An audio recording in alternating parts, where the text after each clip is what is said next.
Hello guys, in this video I'm going to show you how to add text to an image in the CapCut app.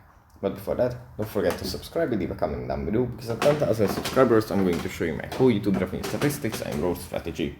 So without further ado, let's just jump right into it. First you have to open up the CapCut app.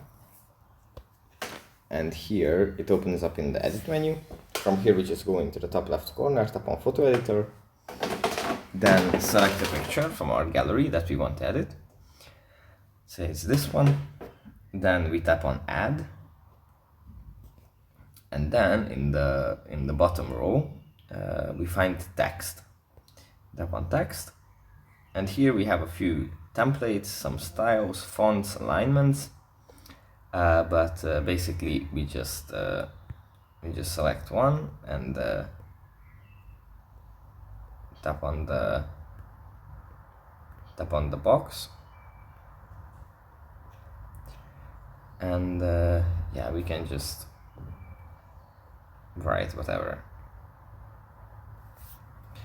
Yeah, that's pretty much it for this video. Hope it was helpful for you guys, and I'll see you in the next one. Bye.